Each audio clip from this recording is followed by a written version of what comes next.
Olá, você gostaria de conhecer a doutrina dos espíritos de uma maneira mais agradável e dinâmica? Então fique comigo.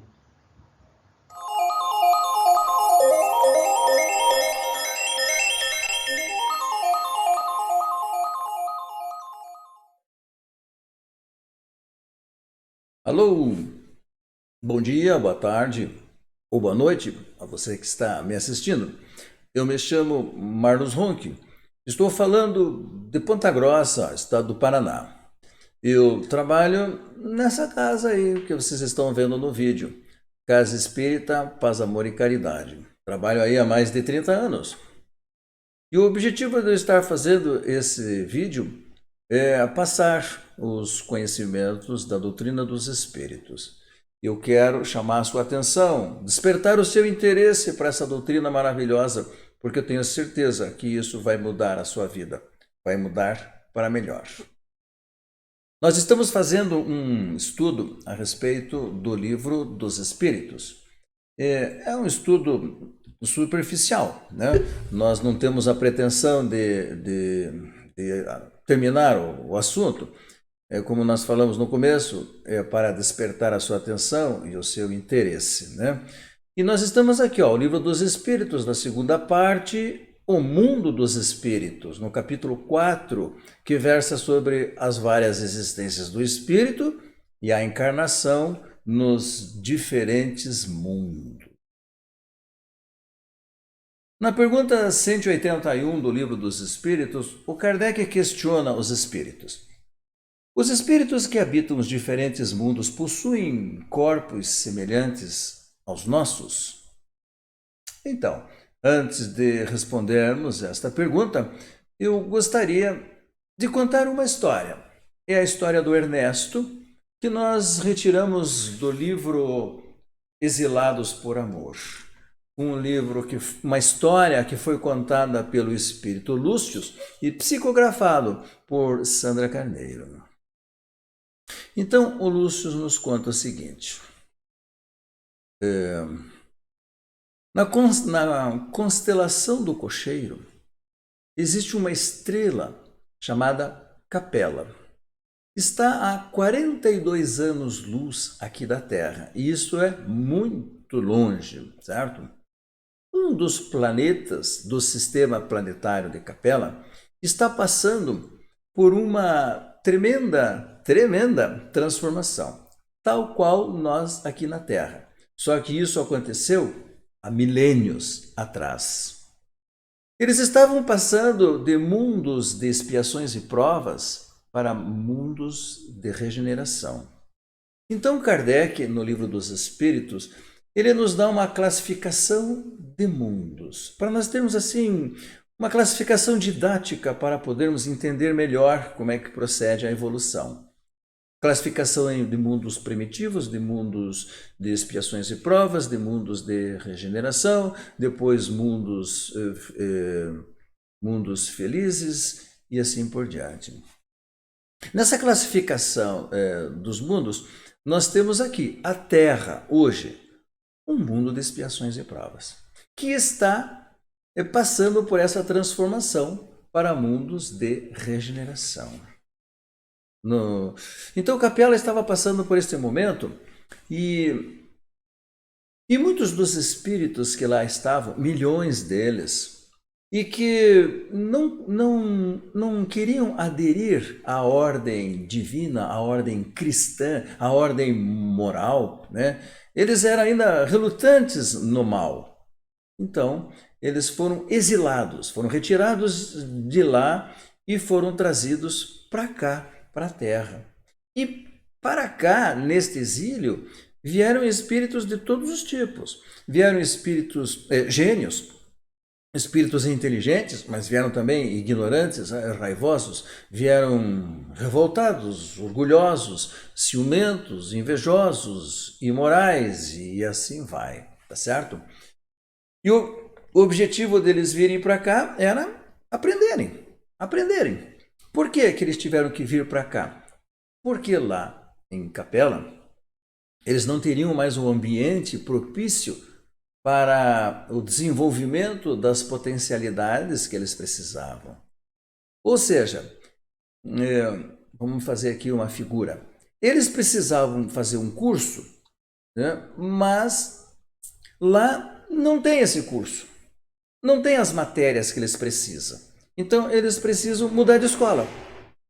E a outra escola de Deus era a Terra. Aqui eles teriam todas as matérias que eles precisariam para o seu desenvolvimento. Então eles foram trazidos para cá, tá certo? Bom, o nosso personagem, Ernesto, ele formou-se cedo. Cedo ele tornou-se um médico. Gostava muito da profissão, gostava muito dos seus pacientes, gostava da clínica, gostava de tratar, né? O tempo foi passando, ele foi se especializando, que ele acabou deixando de ser um médico e acabou que se tornou um grande cientista. Um cientista famoso, porque com as suas pesquisas, com seus estudos, ele conseguiu o controle, o completo controle do clone das pessoas, clone dos seres humanos. Mas o Ernesto, ele tinha um outro objetivo, né? Ele queria vencer a morte. Um objetivo que ele não iria alcançar, porque vida e morte são prerrogativas do nosso Senhor, do nosso Criador, do nosso Pai, né? Mas ele insistia nisto. E, em decorrência disso, trabalhava dia e noite, se afastando cada vez mais de tudo e de todos, isolado dentro de um laboratório. Mas o objetivo dele não era auxiliar as pessoas. O objetivo dele era fama, era conquista, era poder. Associou-se a grandes laboratórios, poderosos financeiramente, para conseguir o seu objetivo. O Ernesto, ele transgrediu todas as leis da sua sociedade e a ética também. Porque para fazer as suas pesquisas, ele fazia experiência com fetos, fazia experiência com embriões. E com a falsa mensagem de ajudar as pessoas, ele recrutava mulheres grávidas que não queriam os seus filhos e fazia o aborto. E ficava com esse material para as suas experiências. Eu trouxe essa foto para mostrar que nós hoje estamos passando por um momento muito parecido ao que Capela passou há milênios atrás, né? Onde mulheres estão em todas as partes, em todos os países, nessa campanha pela liberação do aborto. A doutrina dos espíritos, ela é contra o aborto. Porque nós sabemos que ali um espírito está tentando reencarnar, que precisa reencarnar, precisa passar pelas provas, pelas expiações, pelo aprendizado da matéria para a sua evolução. Então, a doutrina dos espíritos, ela é contra o aborto.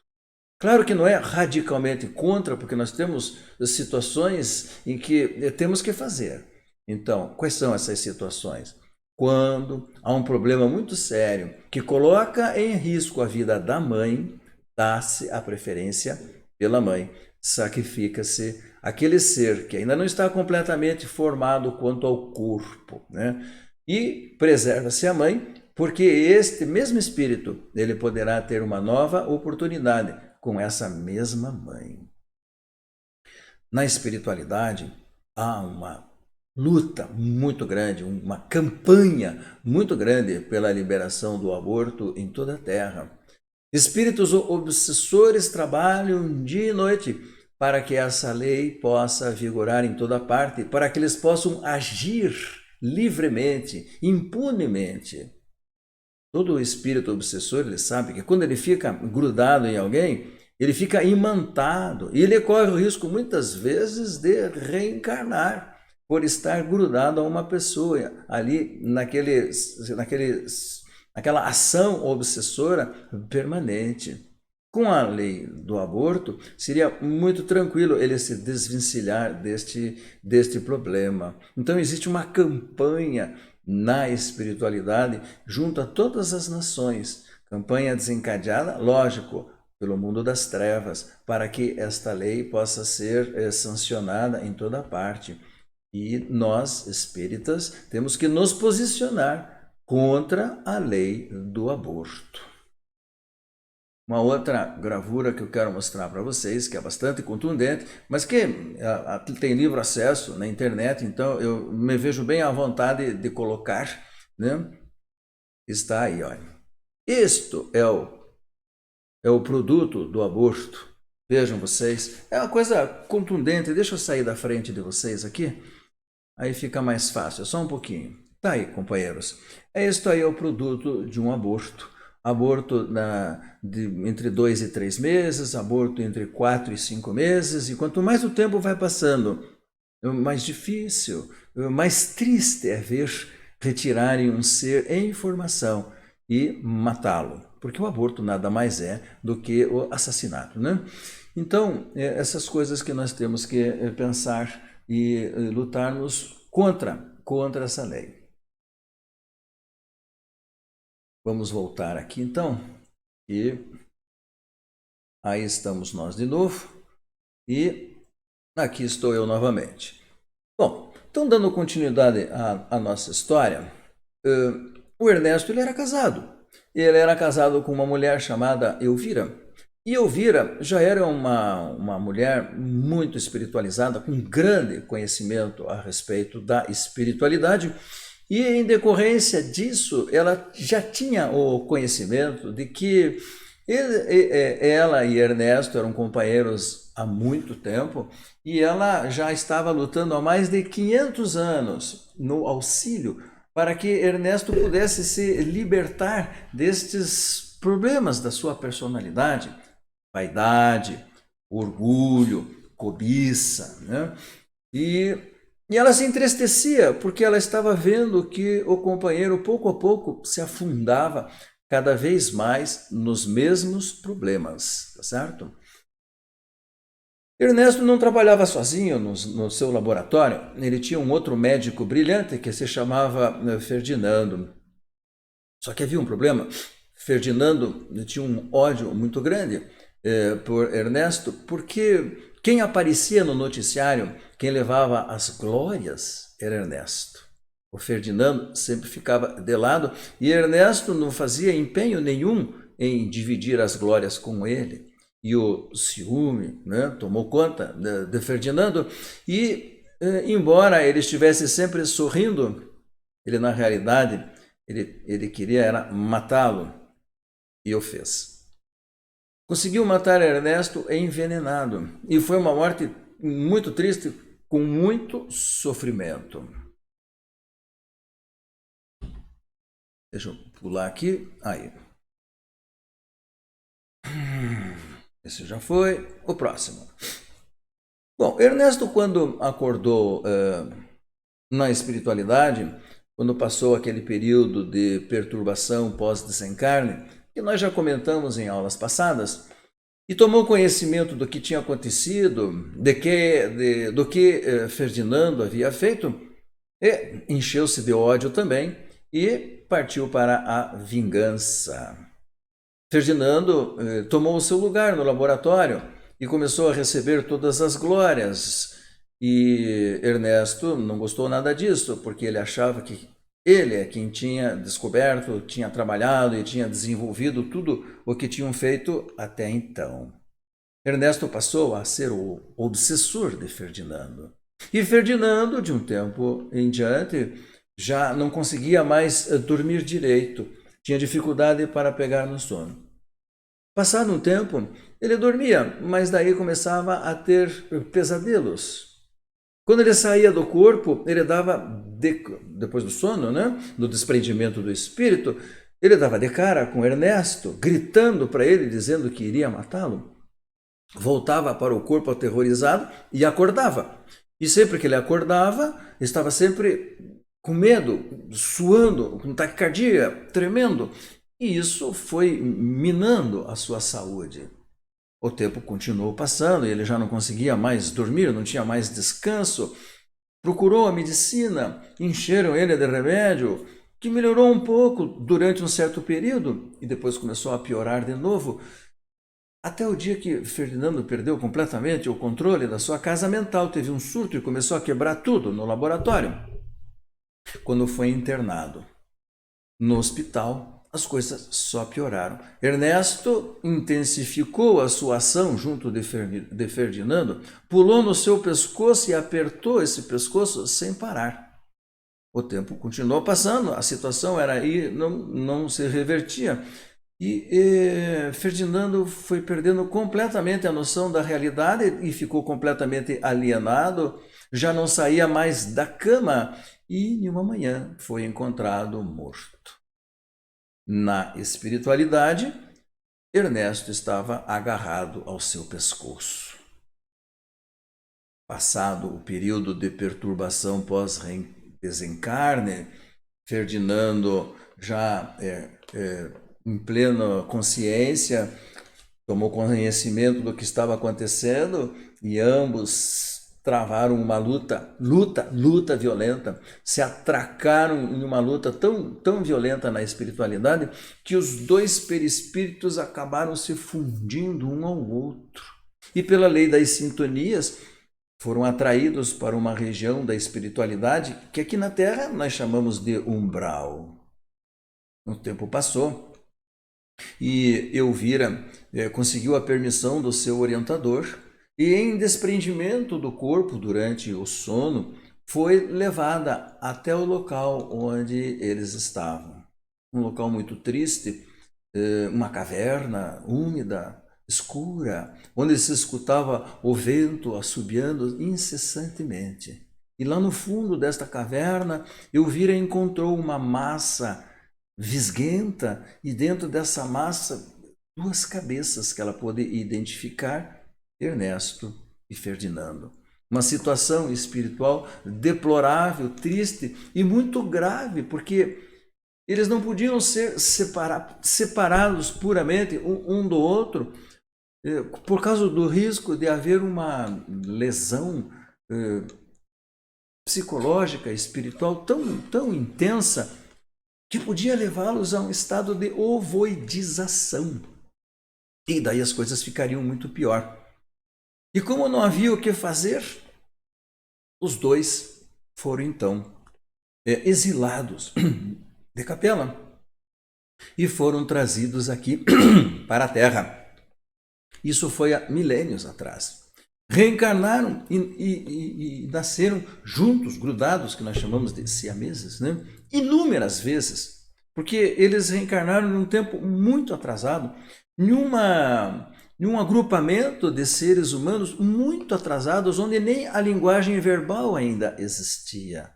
E cada vez que eles nasciam, a mãe simplesmente os abandonava no mato, onde invariavelmente eram comidos pelas feras. Muitas e muitas tentativas, até que uma das mães se apiedou-se e cuidou dos dois, até que, depois de um tempo, os dois acabaram por desencarnar, mas foi o tempo suficiente para eles aproveitarem o contato com a matéria, poderem ter alguns minutos de lucidez e conseguirem se separar um do outro. Foram então na espiritualidade separados e deste momento em diante seguiu cada um o seu caminho. O tempo continuou passando. E eles foram reencarnando muitas vezes.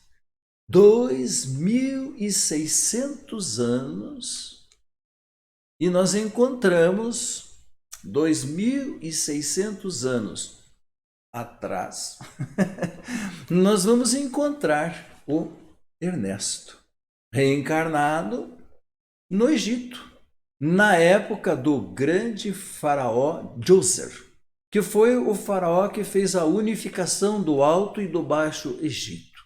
Um homem com uma vontade muito forte, né? Um homem muito forte, com uma vontade muito forte, e que conseguiu fazer essa união e constituir um país, né? Djoser tinha um arquiteto que se chamava Imhotep, que é um personagem conhecido da nossa história, que foi o arquiteto que construiu a primeira pirâmide, não as grandes pirâmides, mas a primeira pirâmide. Imhotep era o Ernesto reencarnado. Foi um homem poderoso, porque ele tinha o aval do faraó. E conquistou, por causa disso, muitos inimigos por inveja, né? O que aconteceu com Imhotep é que ele era extremamente vaidoso, extremamente orgulhoso, né? E desejava o poder. Ou seja, Ernesto, depois de tudo o que já havia passado, todo o sofrimento, ainda não tinha conseguido se libertar destas chagas que o trouxeram para a terra em exílio. Nesta encarnação em especial, foi pela primeira vez permitido que a sua esposa Elvira viesse de Capela. E ela pôde reencarnar junto a ele, com a tarefa de auxiliá-lo no seu despertar. Mas ela não teve muito êxito, porque ele realmente desejava o poder. Ela veio como sua irmã, ficava junto dele o tempo todo e tinha uma paixão por este irmão todo especial, o que desencadeava o ciúme dos demais irmãos. Na vida de Imhotep, no decorrer da sua vida, depois que ele estava assim no auge da fama, né, do seu domínio, do seu poder, porque ele tornou-se um homem muito rico, né? Ele tinha uma grande influência junto ao faraó, ele contraiu a lepra. E ele tentou esconder das pessoas. A lepra era uma doença muito grave e temida por todos. Todo leproso era exilado da sociedade. Eles eram colocados a distâncias enormes das cidades e tinham que ficar separados. E normalmente eram em vales, em cavernas, onde eles tinham que se esconder de todo mundo, porque senão matavam eles. E Ernesto Imhotep foi exilado. Quando a sua irmã soube do seu exílio, ela foi até ele, foi procurá-lo lá no Vale dos Leprosos e ficou com ele até o dia em que ele desencarnou. E depois, na história, ela continua lá e trabalhando junto aos leprosos até que ela mesma contraiu a lepra e acabou desencarnando lá no Vale dos Leprosos. Um espírito muito iluminado, o da Elvira. Mas o tempo continuou passando. Ernesto continuou as suas reencarnações, indo e vindo na matéria, até que nós vamos encontrá-lo na época de Jesus. Ernesto agora era José de Arimateia, que é um outro personagem conhecido da nossa história. José de Arimateia era um judeu rico, comerciante, tinha uma frota de barcos, tinha muita influência na sociedade, fazia parte do Sinédrio junto a Caifás, né, o grande sacerdote do templo judeu, e tinha muita influência na sociedade. Este homem poderoso, rico, influente, ele tinha um segredo. Ele era cristão. Ele era amigo de Jesus. Encontrava-se, conversava com Jesus, trocava ideias, aceitava todas as ideias de Jesus. Tudo que Jesus ensinava, aceitava, acreditava. Mas não contava isso para ninguém. Era o seu grande segredo, era o seu ponto fraco. Não contava isso para ninguém, por medo, por receio de perder a sua fortuna, por receio de ter a família agredida. Ele não contava para ninguém, era o seu grande segredo. Ernesto, como José de Arimateia, ele era um homem interessante, muito inteligente, envolvente, gostava muito de contar as suas histórias, porque navegava pelo Mediterrâneo, tinha muitas histórias para contar. E ele tornou-se também um grande amigo do governador, que era o Pôncio Pilatos, na época de Jesus. E o governador tinha muita estima por ele, porque José de Arimateia era um grande pagador de impostos, né? E tudo que ele vendia, tudo que ele comercializava, tinha a porção de Roma, que ele sempre trazia para o governador. Então, o governador o via com bons olhos. Bom, o que aconteceu é que Caifás e o Sinédrio, né, fizeram aquela perseguição brutal contra Jesus, e Jesus foi preso lá no Jardim das Oliveiras, como nós conhecemos da nossa história, e foi levado a julgamento. E nesta noite do julgamento, lá estavam dois personagens nossos conhecidos da nossa história: o José de Arimateia, Ernesto, e o Nicodemos, que era também nosso conhecido, né? E os dois que poderiam ter feito alguma coisa, poderiam ter falado alguma coisa, embora a gente saiba que não ia adiantar nada, eles não fizeram nada. Ficaram quietos, ouvindo todas as acusações que foram proferidas contra Jesus e saíram de lá quietos. Porém, a consciência não deu trégua. Saíram de lá se sentindo muito ruim, o remorso os incomodava, né? E depois Jesus ainda foi crucificado, o que piorou mais ainda a situação dos dois. José de Arimateia não aguentou essa situação e foi até Pôncio Pilatos. Contou para Pôncio Pilatos que ele era cristão e pediu para que Pôncio Pilatos ordenasse aos soldados, concedesse que ele pudesse pegar o corpo de Jesus, porque na época era contra a lei. Todo aquele que era considerado bandido, ladrão e que era levado à crucificação, ele tinha que ficar na cruz até o corpo apodrecer. José de Arimateia conseguiu essa concessão, não vinha essa palavra, ele conseguiu essa concessão de Pôncio Pilatos. Foi até o centurião que estava lá, entregou o documento, o centurião achou esquisito, mas tinha a assinatura de Pôncio Pilatos. E eles puderam, então, retirar o corpo de Jesus e depois o levaram.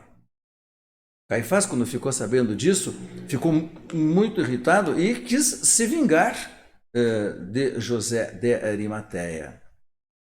Foi junto à sua esposa e contou tudo o que havia acontecido. E ela, quando soube que ele era cristão, que ele não havia contado nem mesmo para a esposa, que era uma judia enraizada, né?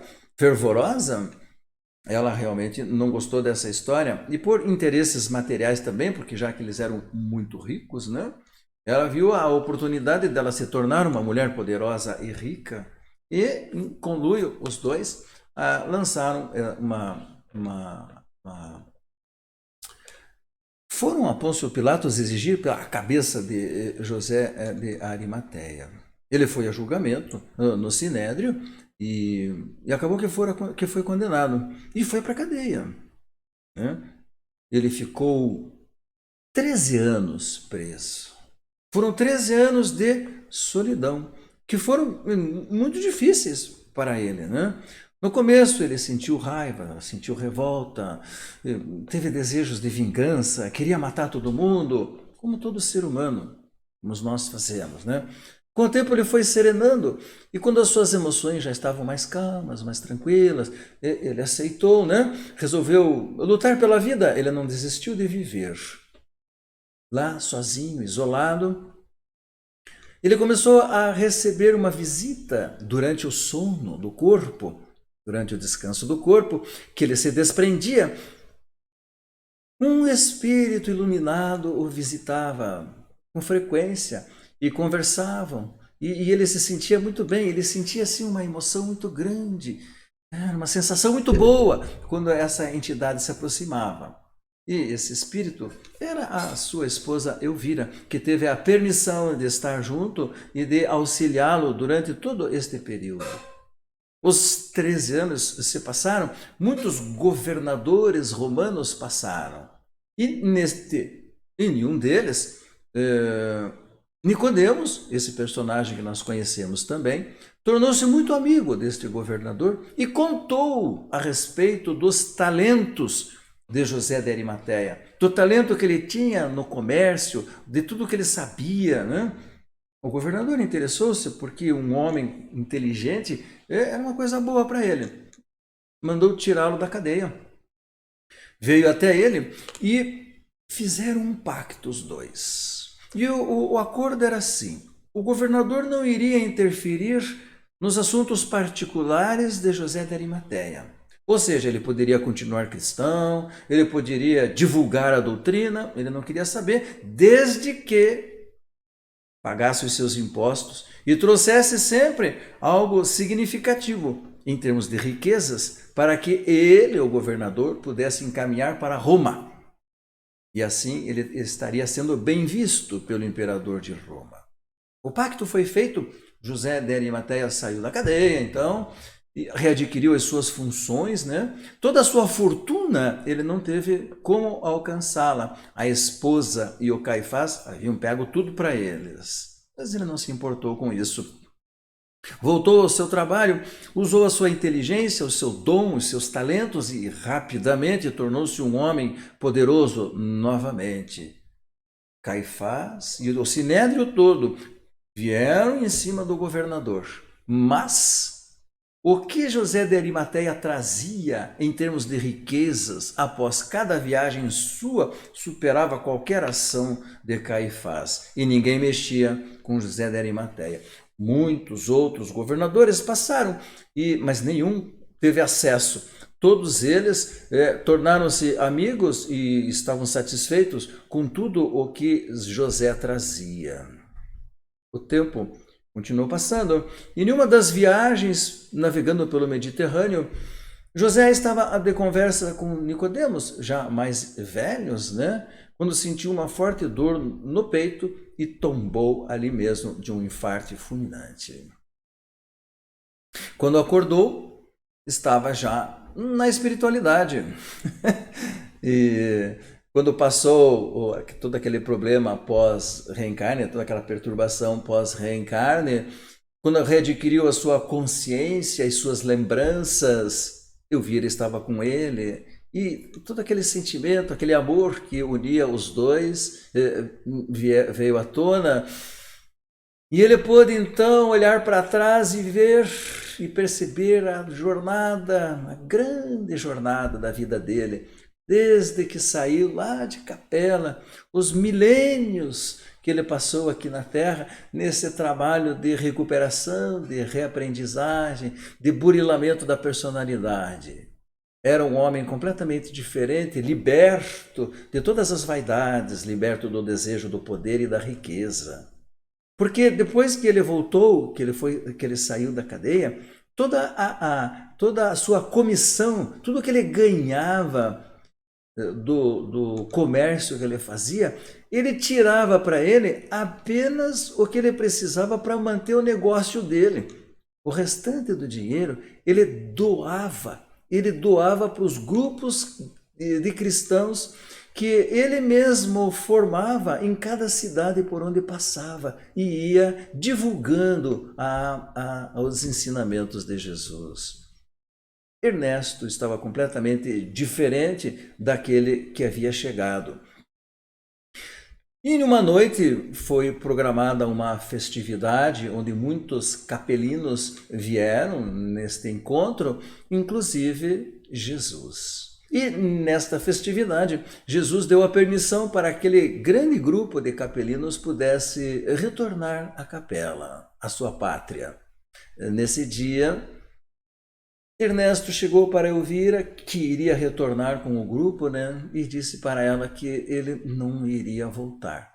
Iria permanecer por mais um tempo aqui na Terra, ao lado de Jesus, auxiliando em tudo que fosse possível para o crescimento moral, para o auxílio dentro da sociedade humana. E aqui ele ficou, e Elvira, já um espírito muito iluminado, compreendendo completamente a ação, retornou para a capela. E assim terminou essa história tão bonita que foi contada pelo Lúcio, né? Só que ela não para aí, sabe, companheiros? Tem um outro depois, tem a continuação, que é tão eletrizante e empolgante quanto a primeira. e ficará para uma próxima vez. Mas a história é muito boa e ela nos traz questionamentos, não é mesmo? Então, existem espíritos, por que não os vemos? Eles podem interferir em nossas vidas? O que é e para que serve reencarnação? Reencarnação é um castigo? O que acontece depois da morte do corpo físico? Existe um número determinado de encarnações? Pois então, são essas perguntas. Esse é o objetivo de estar fazendo esses vídeos, né? Porque muitas pessoas têm esses questionamentos, né? E nós, aqui nos vídeos que estamos fazendo, nós vamos respondendo uma a uma e suscitando também que surjam outros questionamentos também. Então, voltando ao Livro dos Espíritos, lá na pergunta 181, os espíritos que habitam os diferentes mundos possuem corpos semelhantes aos nossos? E os espíritos respondem: é claro que eles possuem corpos, porque o espírito necessita de um corpo para agir na matéria. Mas esse corpo é mais ou menos material, conforme o grau de evolução a que chegaram os espíritos. É isso que diferencia os mundos que devemos percorrer. Isso significa o seguinte, que à medida em que nós vamos evoluindo, o nosso corpo físico vai ficando cada vez mais sutil, menos matéria, mais espírito. Vai chegar um momento em que nós não necessitaremos mais do corpo físico como nós assim conhecemos, certo? Nós estaremos usando um outro corpo que o espírito utiliza para agir na matéria, que se chama perispírito, que já foi alvo do nosso estudo alguns vídeos atrás, tá certo?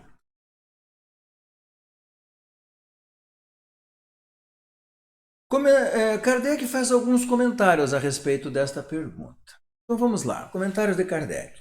À medida que o espírito se purifica, o corpo físico que o reveste se aproxima da natureza espiritual. Acabamos de falar isto. A matéria torna-se menos densa e ele já não se arrasta mais penosamente pelo solo. E é isso que acontece conosco, né, meus irmãos? Temos que andar, né? Suas necessidades físicas são menos grosseiras e os seres vivos não têm necessidades de se destruírem mutuamente para se alimentarem. Ou seja, à medida que estamos crescendo espiritualmente, nós vamos deixando, não teremos mais a necessidade de matar os bichos para nos alimentar. Não aceitaremos mais isto. Estar matando os bichos que são nossos irmãos inferiores, são filhos de Deus como nós, então são nossos irmãos inferiores, né? O espírito se acha mais livre e tem percepções que desconhecemos em relação às coisas que estão distantes. Vê pelos olhos do corpo o que podemos imaginar apenas pelo pensamento. A perfeição dos espíritos se reflete na perfeição moral dos seres em que eles estão encarnados. As paixões animais se enfraquecem e o egoísmo cede lugar ao sentimento de fraternidade. Olha, nós estamos evoluindo. À medida em que estamos crescendo espiritualmente, estamos aprendendo. E esse aprendizado nos traz alegria, felicidade, conforto. O crescimento espiritual nos liberta. Nós deixamos de ser egoístas, nós deixamos de sentir raiva, nós deixamos de cobiçar as coisas alheias. E o fato de não termos mais essas dependências nos libertam do sofrimento. Eu não sou mais invejoso, então eu não tenho ciúme das pessoas. Eu não tenho mais vontade de ser rico, então eu não tenho mais cobiça. Eu não tenho necessidade de lutar para conseguir as coisas. Eu trabalho para conseguir as coisas. Eu não preciso mais matar o meu irmão porque eu desejo a mulher dele ou os bens dele, porque eu sei que isso, quando eu morrer, ficarão aqui, não se leva nada. Então, a espiritualização, o conhecimento da espiritualidade, o conhecimento do mundo dos espíritos nos traz paz dentro do nosso coração, nos traz conforto, nos livra da ansiedade de querermos ter as coisas. Trabalharemos para conquistar a paz espiritual, a tranquilidade. Assim, isso sim, isso nos faz bem.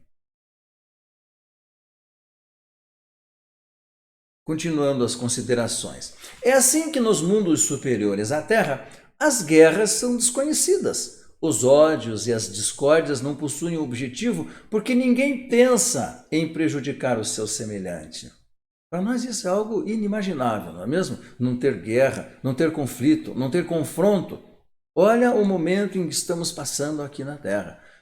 Confrontos, conflitos, guerras em todas as partes, na Terra toda. Né? A intuição que seus habitantes têm do futuro, a segurança que lhes dá uma consciência isenta de remorsos, fazem com que a morte não lhes cause nenhuma apreensão. Eles a enfrentam sem nenhum temor e entendem a morte como uma simples transformação. Companheiros, muitos espíritas, ou melhor, todos nós espíritas sabemos que a morte é só a morte do corpo, que é uma passagem, que nós, o espírito, não morremos, somos eternos. Quem morre é o corpo físico. Todos nós sabemos disso. Mas muitos espíritas ainda morrem de medo de morrer. Então, significa que o conhecimento ainda não está ajudando. Têm o conhecimento, não vivenciam o conhecimento por problemas pessoais. Né? O conhecimento está na casa mental, não desceu para o coração ainda. Nós precisamos vivenciar, viver intensamente o que a doutrina nos ensina para que nós possamos viver melhor, muito melhor, com mais tranquilidade, com mais sossego. Né? Pergunta 183. Ao passar de um mundo para outro, o espírito passa por uma nova infância? Em todos os mundos, a infância é uma transição necessária, mas nem sempre é tão atrasada como a Terra. Pois é, a gente tem que ouvir isso, né? Porque o nosso mundo realmente é um mundo ainda muito atrasado. Então, a nossa infância aqui é longa, né? O cérebro leva tempo para desenvolver. Nós somos cheios de limitações durante toda a nossa infância, até que o cérebro vá desenvolvendo, amadurecendo, e o espírito possa tomar conta completamente do corpo, possa adquirir funções. Né? Então a infância aqui na Terra ainda ela é prolongada, difícil. Se não tiver cuidado permanente de mãe e de pai, nós não vamos para frente. O espírito pode escolher o novo mundo onde vai habitar? Olha, nem sempre, porque são espíritos atrasados, né? Precisam de direcionamento. Então, nem sempre, mas pode pedir o que deseja e receberá se assim o merecer. Como em tudo na obra de Deus, é por mérito, né? Os espíritos somente podem habitar mundos que sejam compatíveis com seu grau evolutivo. Em outras palavras, eu não vou reencarnar em um mundo superior quando eu desencarnar daqui. Não tem como. Eu vou me sentir completamente fora do contexto. Eu fico me imaginando às vezes, companheiro, em um mundo desses, onde os espíritos se comunicam pelo pensamento. Ou seja, um escuta o outro, né? Escuta entre aspas, é pelo pensamento. Você já pensou, o nosso pensamento completamente indisciplinado, libidinoso, em um mundo deste, o nosso pensamento invejoso, o nosso pensamento sarcástico, num mundo desse, primeiro que eu vou passar um constrangimento danado, e segundo que os irmãos que lá habitam vão se afastar de mim, porque estão escutando os meus pensamentos, estão vendo que eu estou falando uma coisa e pensando outra. Então, até para o nosso próprio bem, nós não podemos ir para lá, para esses mundos que estão à nossa frente. Nós temos que conquistar essa posição. Como? Crescendo espiritualmente, né?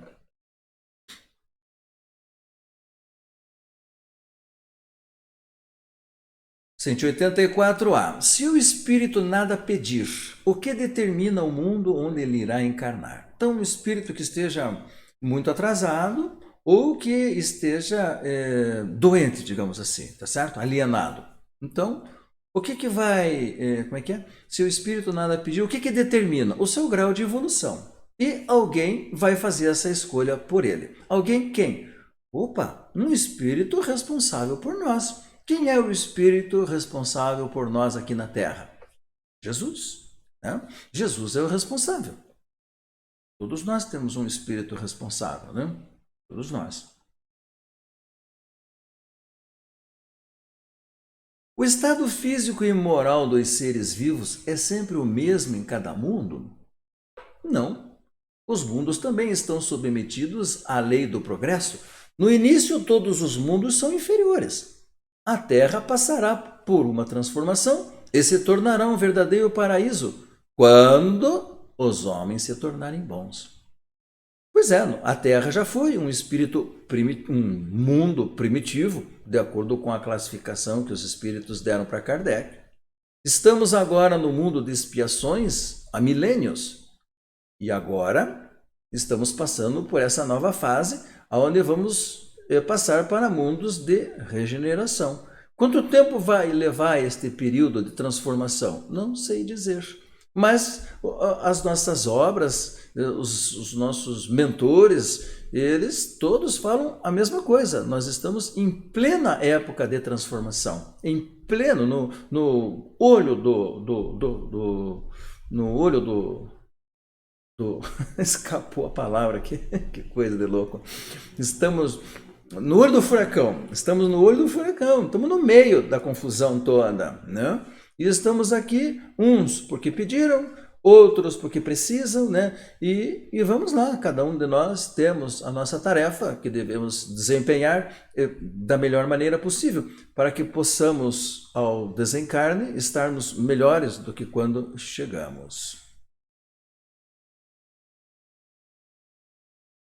Na pergunta 186. Existem mundos onde o espírito deixa de se revestir com corpos materiais, tendo por envoltório apenas o perispírito? Comentamos isso agora atrás. Sim, existem. Nesses mundos, o perispírito torna-se tão etéreo que para os homens é como se não existisse. Né? Então, nós vamos evoluindo, vamos crescendo espiritualmente, e a necessidade de um corpo tão grosseiro como esse não teremos mais essa necessidade, né? Estaremos mais harmonizados quanto às nossas emoções e não precisaremos de um corpo tão denso para servir de mata-borrão, né? Para drenagem ou para absorver a grande energia que nós liberamos. A substância do perispírito é a mesma em todos os mundos? Não. Essa substância é mais ou menos etérea. Ao passar de um mundo para o outro, o espírito se reveste com a matéria própria do mundo em que foi chamado a viver. Cada mundo tem a sua frequência espiritual. Então, o perispírito vai ser composto com a matéria deste mundo, terá uma outra frequência, tá certo? Então, quando passamos de um mundo para o outro, temos que passar por uma fase de adaptação do perispírito. Opa! E chegamos ao final de mais um vídeo. Foi uma aula compridinha, né? Foi uma história comprida, porque é um romance inteiro. E esse romance, ele é muito bonito. Ele é maravilhoso. Todos vocês que estão assistindo, leiam porque ele encanta, ele enche o coração. Sabe? Eu fiz um resumão assim para a gente ter uma ideia da jornada, como é que é uma jornada evolutiva, né? De um personagem. Mas ele é muito bonito, a descrição que Lúcio traz de Capela e de tudo porque eles passaram é muito envolvente, muito gostosa e fácil leitura. E depois tem a continuidade, né? Que se chama Jornada de Anjos, que é muito bonito também. Então, chegamos ao nosso final. Muito obrigado por terem nos assistido. Desejo, como sempre, muita paz, muito amor, muita alegria e harmonia em seus corações. E continuo pedindo a todos vocês, sejam felizes, lutem para serem felizes. Um grande abraço e até o próximo vídeo.